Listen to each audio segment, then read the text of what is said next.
책을 읽는 당신이 별처럼 빛나길. 책방 별곡. 안녕하세요, 책별님들. 오늘 여러분들께 읽어드릴 책은 나를 힘들게 한 건 언제나 나였다입니다. 저자 데일 카네기, 출판사 예문. 제가 작년 1월에 데일 카네기의 인간관계론을 읽고 그 한 해의 목표를 세웠었는데요. 2022년 1월에는 이 책을 읽고 올해의 목표를 세웠습니다. 그럼 시작할게요. 파트 1. 어제는 후회되고 내일은 걱정된다면. 모두가 한 번쯤 해본 어리석은 생각. 나는 과거를 생각하지 않습니다. 중요한 것은 끝없는 현재뿐이지요. 월리엄 서머셋 모음. 이 글을 쓰는 지금 창밖으로 우리 집 정원의 공룡 화석들이 보인다. 예일대학교 피바디 박물관에서 구입한 것들로 박물관의 큐레이터는 편지를 통해 그 화석들이 1억 8천만 년 전에 만들어진 것이라고 알려주었다. 어떤 바보라도 1억 8천만 년 전으로 돌아가 이 화석들을 바꿔놓겠다는 생각은 하지 않을 것이다. 180초 전에 일어난 일을 걱정하며 전전긍긍하는 것은 1억 8천만 년 전으로 되돌아가 화석을 바꾸겠다는 생각 못지않게 바보 같다. 문제는 우리 대부분이 과거를 되돌리고 싶다는 그런 바보 같은 생각을 한다는 것이다. 이미 일어난 일의 결과를 바꾸기 위해 무언가를 할 수는 있다. 하지만 일어난 일 그 자체를 바꾸는 것은 불가능하다. 과거가 건설적일 수 있는 유일한 방법은 과거의 실수를 차분하게 분석하고 교훈을 얻은 다음 잊어버리는 것이다. 톱밥에 톱질하지 마라. 나는 필라델피아 블러틴의 편집장이었던 고 프레드 플러시헤드 같은 사람을 항상 존경해왔다. 그는 오래된 진리를 새롭고도 생생하게 표현하는 재능을 가진 사람이었다. 대학 졸업반 학생들을 대상으로 진행한 어느 강연에서 셰드는 이렇게 물었다. 톱으로 나무를 잘라본 사람 있나요? 손 한번 들어보세요. 대부분의 학생이 손을 들었다. 그가 또 물었다. 그럼 톱으로 톱밥을 잘라본 사람 있나요? 이번엔 아무도 손을 들지 않았다. 당연합니다. 톱으로 톱밥을 자를 수 없는 일이죠. 이어 그는 큰 소리로 말했다. 톱으로 이미 나무를 잘랐기에 톱밥이 있는 것이니까요. 과거도 마찬가지입니다. 이미 지나간 일, 벌써 저지른 일을 가지고 걱정하기 시작한다면 그건 톱밥에 톱질을 하고 있는 것과 다름없습니다. 야구계의 거장 커니 맥이 81세였을 때 그에게 패배한 경기를 걱정한 적이 있었는지 질문한 적이 있다. 맥은 이렇게 답했다. 물론이죠. 자주 그랬어요. 하지만 오래전에 그 바보 같은 짓을 그만뒀죠. 그래봤자 아무 소용없다는 것을 깨달았거든요. 이미 흘러간 물로 물레방아를 돌릴 수 없으니까요. 받아들여야만 하는 이유.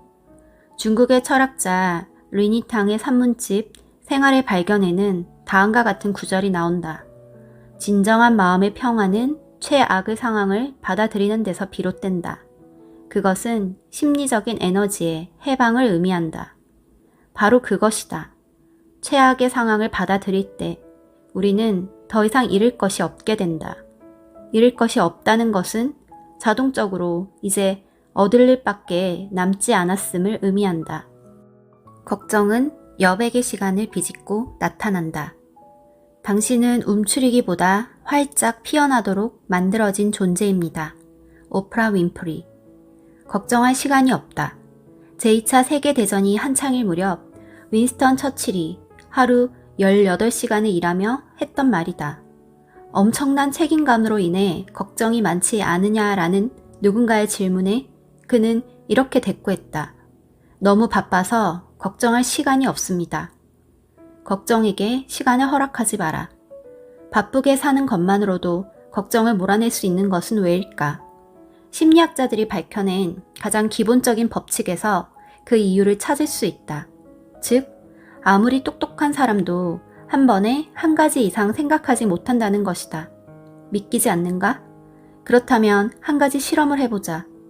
지금 당장 의자에 몸을 기대고 앉은 뒤 눈을 감고 자유의 여신상과 내일 아침에 할 일을 동시에 생각해보라. 두 가지 생각을 번갈아 가며 할 수는 있지만 동시에 둘 다 생각할 수는 없었을 것이다. 감정의 영역도 마찬가지다. 흥미진진하게 느껴지는 어떤 일을 활기차게 열정적으로 하면서 동시에 걱정에 시달리는 것은 불가능하다.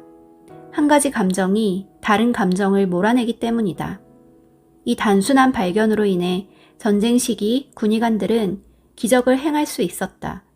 흔히 신경증 환자라 불리었던 전쟁의 경험으로 인해 큰 충격을 받은 환자가 오면 군의관들은 계속 분주하게 움직여라 라는 처방을 내렸다. 그것은 깨어있는 시간 동안 계속해서 바쁘게 지내도록 하라는 처방이었다. 눈 뜨는 순간부터 계속해서 낚시나 사냥, 야구, 골프, 사진 촬영, 조경, 댄스 같은 야외 활동을 하며 하루를 보내게 함으로써 끔찍한 전쟁의 기억을 곱씹을 틈을 아예 주지 않은 것이다. 걱정이라는 악마는 생각의 진공 상태에서 나타난다. 정신과 의사라면 누구나 바쁘게 사는 것이야말로 신경성 질환의 가장 좋은 마취제라고 말할 것이다. 미국의 시인 헨리 롱펠로는 아내와 사별한 후 그 사실을 스스로 깨달았다. 어느 날 롱펠로의 아내는 촛불로 봉투를 압인할 때 쓰는 왁스를 녹이던 중 옷에 불이 옮겨 붙는 사고를 당한다. 비명을 듣고 그가 달려갔으나 아내는 끝내 세상을 떠나고 말았다. 그 끔찍한 기억으로 인해 롱펠로는 한동안 거의 제정신이 아니었다. 그러나 그렇게 주저앉아만 있기에 그에게는 보살펴야 할 3명의 어린 자식이 있었다. 상실의 슬픔에도 불구하고 그는 아이들의 아버지이자 어머니 역할을 해냈다. 그는 아이들과 함께 산책하고 옛 이야기를 들려주며 놀았다. 그와 아이들이 나눈 애틋한 정은 아이들의 시간이라는 시로 영원히 남아있다. 그는 창작 활동뿐 아니라 단테의 작품들을 번역하기도 했는데 이처럼 분주하게 지내면서 자신이 겪은 고통스러운 일에 대한 생각을 완전히 잊고 마음의 평화를 되찾을 수 있었다. 열심히 일하거나 일가를 행하는 동안에는 대부분이 어렵지 않게 행위에 몰두한다. 정작 위험한 것은 바로 일을 마치고 난 뒤의 시간이다. 자유롭게 여가를 즐기며 행복해야 할 시간에 걱정이라는 우울한 악마가 찾아오는 것이다. 지금 잘 살고 있는 것인지, 틀에 박힌 생활은 아닌지, 오늘 상사가 한 말에 어떤 속뜻이 있었을지, 자신이 점점 매력을 잃어가고 있는 것은 아닌지 등등 온갖 회의를 품게 된다. 한가할 때 우리의 마음은 진공 상태에 가까워진다. 물리학을 배운 사람이라면 자연은 진공을 싫어한다라는 아리스토텔레스의 말을 들어봤을 것이다. 일상에서 흔히 접할 수 있는 것 중 가장 진공 상태에 가까운 것이 백열전구의 내부이다. 필라멘트를 오랫동안 사용하기 위해 백열전구의 유리구 속은 기체가 없는 진공 상태로 만들어진다. 당연히 이 백열전구를 깨뜨리면 빈 공간은 공기로 채워질 것이다. 이러한 자연작용은 마음의 빈 공간을 채우기 위해 일어나기도 한다. 무엇으로 채워질까? 대개는 부정적인 감정이다. 왜일까? 걱정, 공포, 증오, 질투, 시기심과 같은 것들은 원시적 활기와 원시림의 역동적인 에너지에 의해 움직이기 때문이다. 이러한 감정들은 너무나 격렬한 나머지 우리 마음속 평온하고 행복한 생각과 감정을 몰아내곤 한다. 컬럼비아 대학교 교육학과 교수인 제임스 머셀은 이렇게 말했다. 걱정은 일에 몰두할 때는 가만히 있다가 일과를 마치고 나면 당신을 괴롭힌다. 머릿속 생각은 함부로 날뛰며 온갖 말도 안 되는 가능성을 떠올리게 하고 작은 실수들을 크게 부풀린다. 그때 당신의 마음은 짐을 싣지 않은 채 질주하는 마차와 같다. 그것은 바퀴를 과열시켜 태워버리거나 산산조각나게 만들 수 있다. 이렇게 제 멋대로 폭주하는 걱정을 해결하는 방법은 건설적인 일에 완전히 몰입하는 것이다. 파트 2. 우울하고 불행하다고 생각됐대. 스토아 학파의 위대한 철학자 에픽테토스는 몸에서 종양과 종기를 제거하는 것보다 마음에서 나쁜 생각을 없애는데 더 관심을 가져야 한다고 경고했다. 프랑스의 위대한 철학자 미셸 몽테뉴는 다음 구절을 인생의 좌우명으로 삼았다. 인간은 일어난 일보다는 그 일에 대한 자신의 생각 때문에 상처 입는다. 일어난 일에 대한 우리의 생각은 전적으로 우리 자신에게 달려있다는 걸 명심해라. 행복을 얻는 가장 간단한 방법. 월리엄 제임스는 이렇게 말했다. 인간이 감정에 따라 행동하는 것처럼 보이지만 사실 행동과 감정은 동시에 일어난다. 행동은 의지를 통해 통제할 수 있으므로 행동을 조절하면 의지로는 제어할 수 없는 감정을 간접적으로 조절할 수 있다. 다시 말해 무언가를 결심한다고 해서 감정이 바뀌지는 않으나 결심함으로써 행동을 변화시킬 수는 있다. 행동이 바뀌면 자동적으로 감정도 바뀌게 된다. 그는 이렇게 설명한다. 그러므로 기분이 좋지 않을 때 기분을 전환시킬 수 있는 최고의 방법은 기분 좋은 일들이 이미 일어난 것처럼 말하고 행동하는 것이다. 이렇게 간단한 방법이 효과가 있을까? 당신이 직접 체험해보기를 바란다. 우선 얼굴 가득 크고 밝은 꾸밈없는 미소를 지어보자. 어깨를 활짝 펴고 숨을 깊이 들이마시고 좋아하는 노래를 불러보자. 노래를 못 부르면 휘파람이라도 불고 휘파람도 못 불면 콧노래라도 흥얼거려 보는 거다. 그러면 곧 월리엄 제임스가 한 말의 의미를 알게 될 것이다. 정말 행복한 것처럼 행동하는 동안에는 우울해하거나 의기소침할 수 없다는 것을 말이다. 이것은 우리 모두의 삶에 기적을 가져다 줄 수 있는 자연의 기본적인 진리 중 하나이다. 행복은 밖에 있지 않다.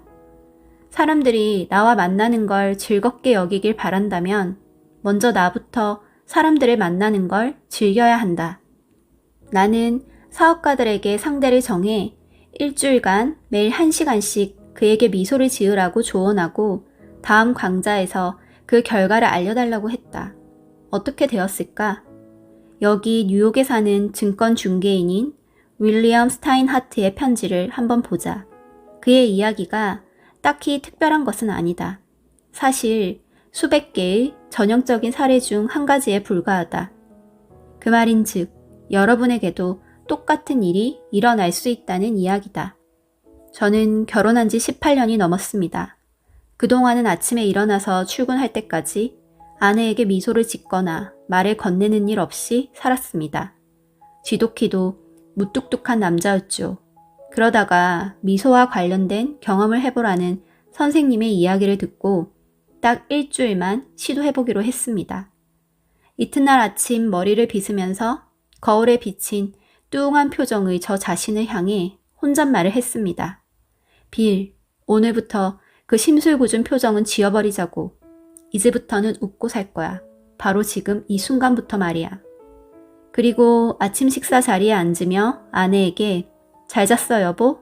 라고 미소 띤 인사를 건넸어요.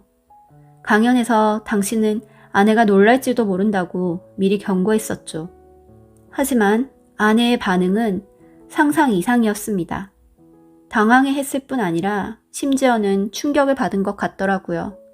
저는 아내에게 앞으로는 매일 이렇게 하겠다고 말했고 그 약속을 지켰습니다. 그렇게 제가 태도를 바꾼 지 2달 만에 우리 가족은 이전보다 훨씬 화목해졌습니다. 지난 2달간 느낀 행복이 지난 1년간 느꼈던 행복의 총 합보다 더 큰 것 같아요. 사무실에 출근할 때는 아파트 경비원에게도 좋은 아침입니다 라며 아침 인사를 하고 웃어 보입니다.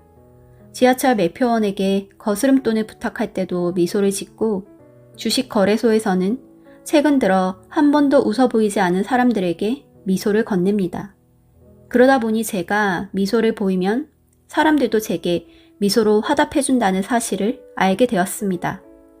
요즘은 불만이나 애로사항을 가지고 찾아온 사람들에게도 쾌활한 태도로 대합니다. 그들의 말에 미소 지으며 귀 기울이니 문제를 해결하기가 훨씬 쉬워지더군요. 미소가 날마다 돈을 벌어다 주고 있다니까요.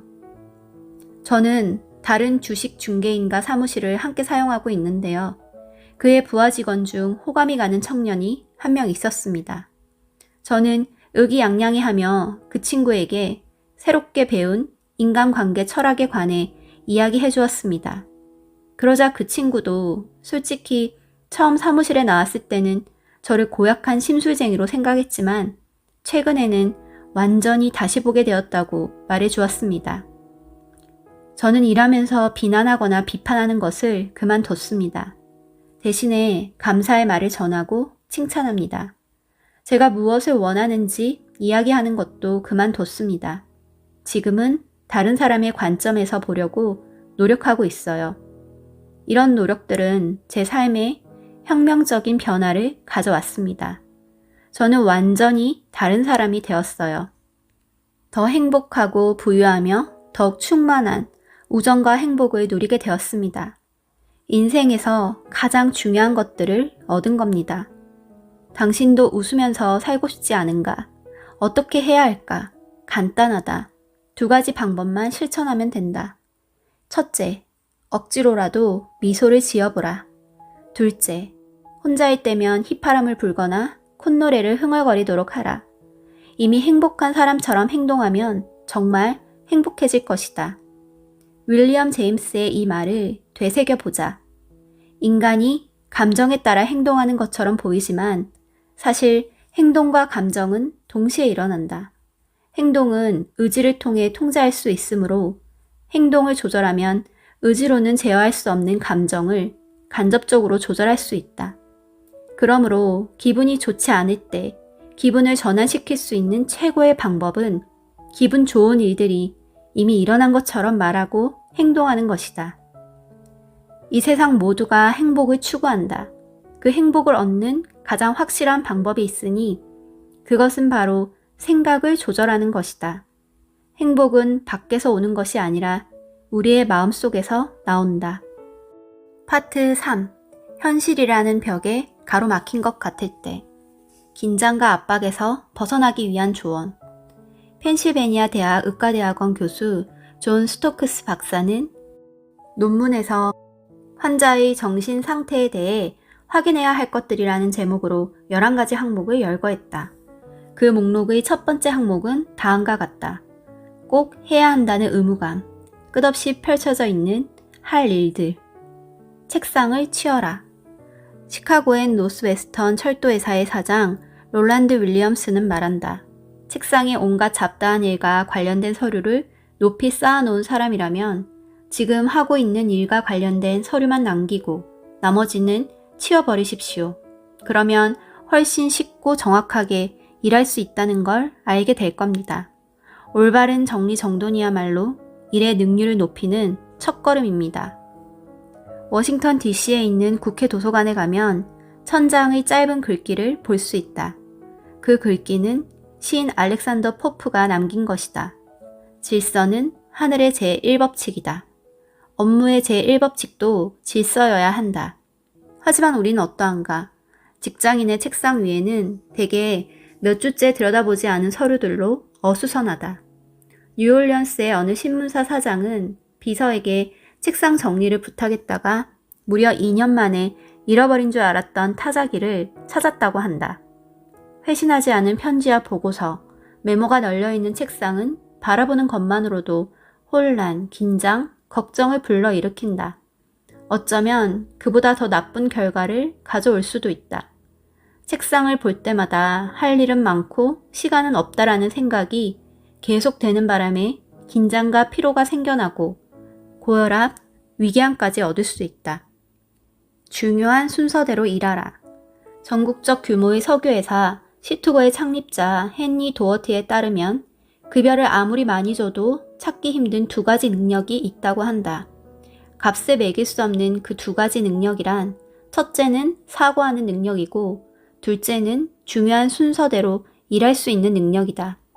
찰스 럭맨은 무일푼으로 시작해 12년 만에 펩소던트사의 사장이 되었다. 그는 $10만 연봉을 받았고 재산은 $100만 달러에 달했다.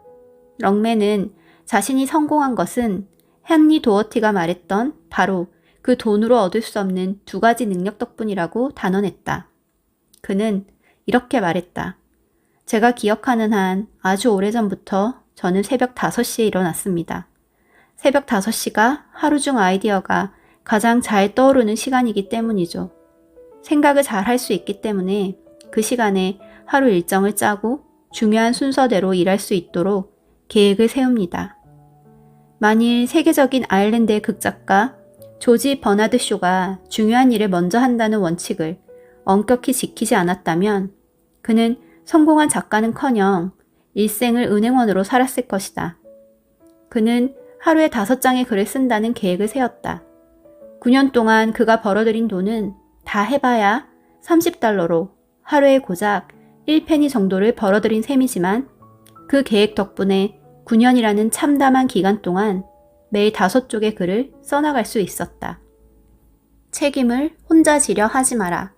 많은 직장인이 업무를 다른 사람에게 위임할 줄 모르고 혼자 모든 것을 해결하려고 하다가 자신을 죽음으로 내모는 경향이 있다.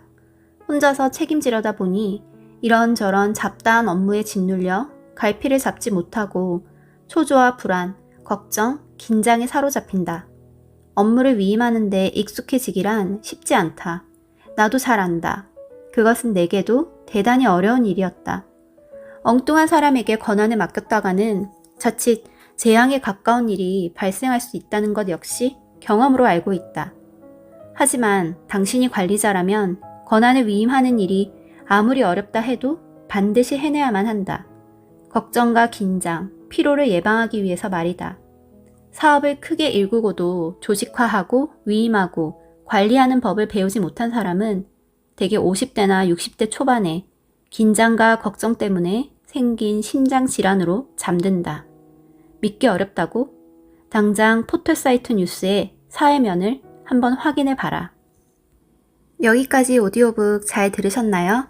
내용이 좋으셨다면 구독, 좋아요, 알림 설정 부탁드리고 구독과 좋아요를 하신 모든 구독자님 분들께 행운이 눈덩이처럼 굴러 들어오길 바랍니다. 그럼 다음 영상으로 만나요. 감사합니다.